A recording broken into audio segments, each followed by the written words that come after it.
So one of the reasons I'm doing this series of talks right now, it's not about history, it's not for history buffs or for general education. It's at a time where America has been acting in an imperial and arrogant way for a long time that the world, and more sadly, Americans, fellow Americans, think that that is America. I want my children and all Americans to know that this is not America. This is American administration acting in a certain way. You can think of it as a hijacked America. True America is Thomas Paine, Benjamin Franklin, George Washington, Frederick Douglass, Harriet Tubman, Abraham Lincoln, John F. Kennedy, Malcolm X, Martin Luther King. These are the true America.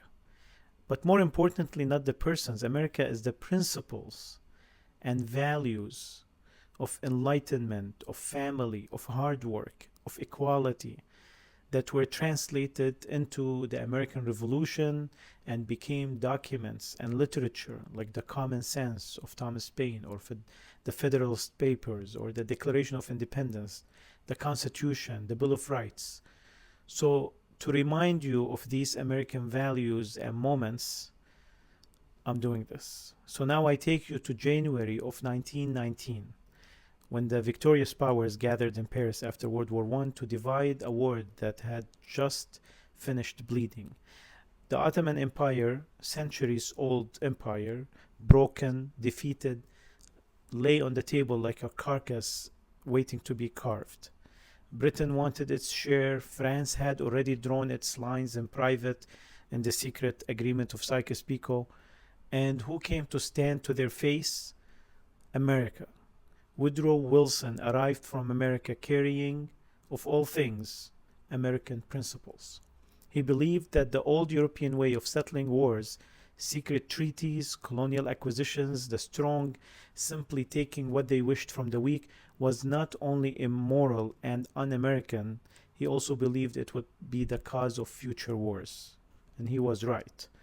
His League of Nations was a proposed solution, what later became the United Nations. The Great War had been the price of unchecked imperial appetite, and Wilson, to his partial credit, refused to pretend otherwise. I'm not idealizing Wilson. The American values have instances of manifestation. This is one of the instances of their manifestation.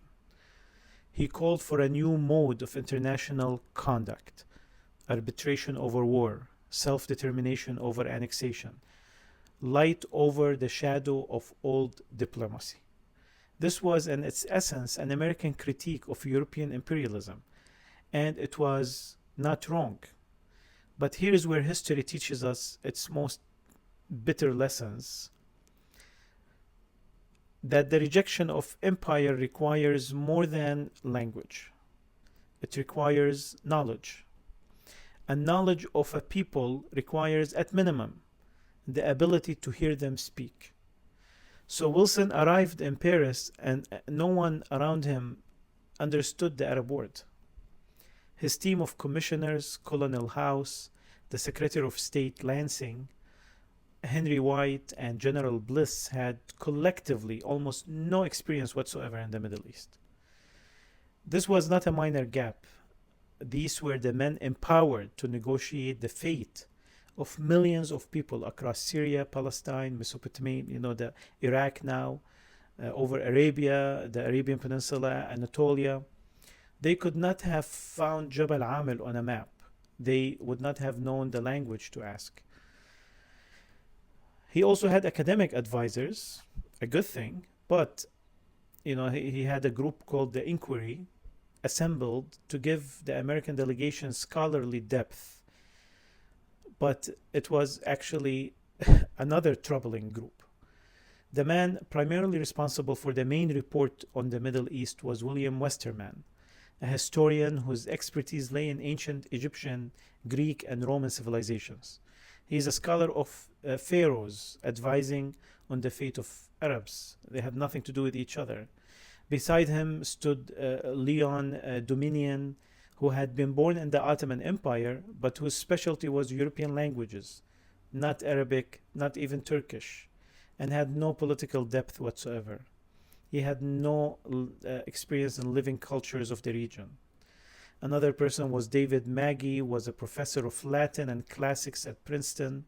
Isaiah Bowman, who was a geographer celebrated for books on well drilling methods, and the Andes of southern Peru had nothing to do with the Arab world, and none of them spoke Arabic. Not one of them had sat with the people whose futures they were being asked to shape.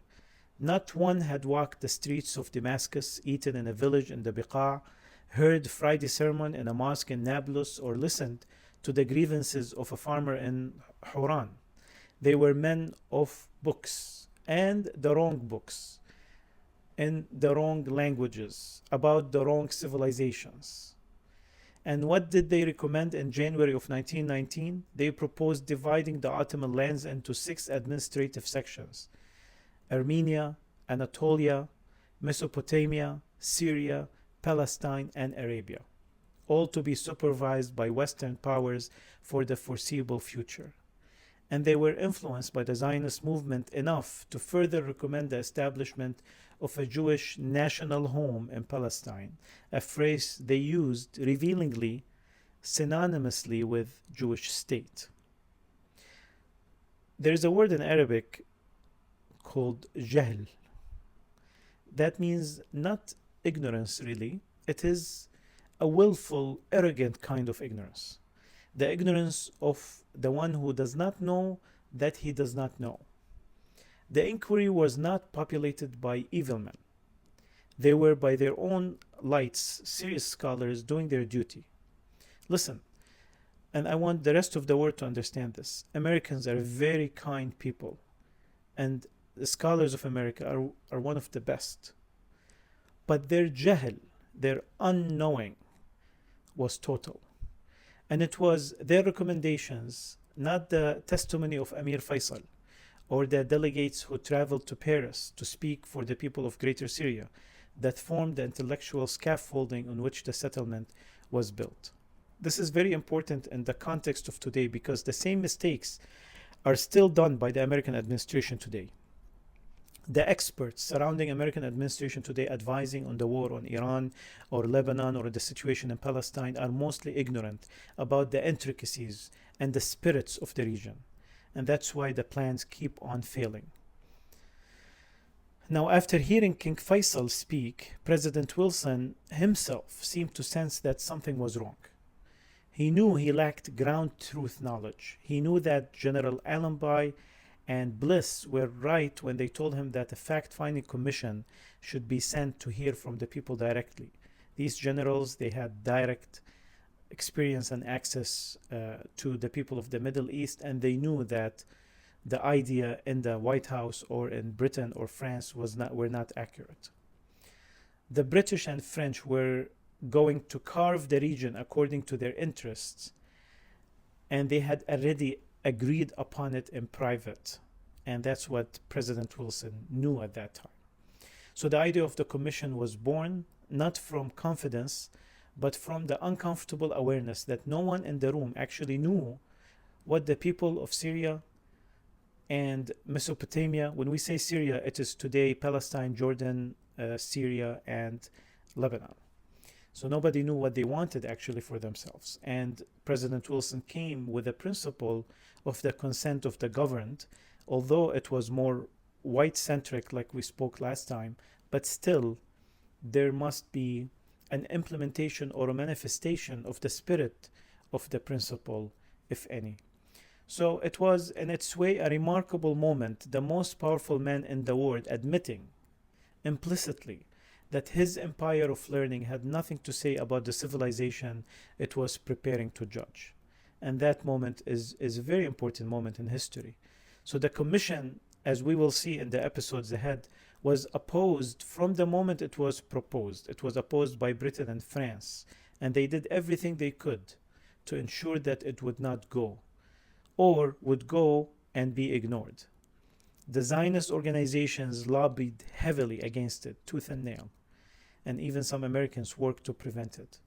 But the deeper problem was already present, not in the political maneuvering, but in the intellectual foundations. A world in which the future of the Arab people was entrusted to men who had never heard them speak, who could not read their poetry, who could not tell what kind of tribes and feelings connect them. That world was not preparing for justice. It was preparing for a catastrophe hidden in language of building a civilization. And that's what happened. And this is the catastrophe that we're living today.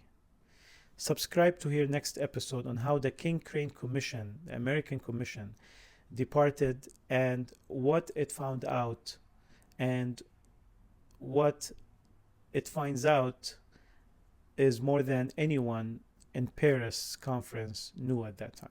Thank you.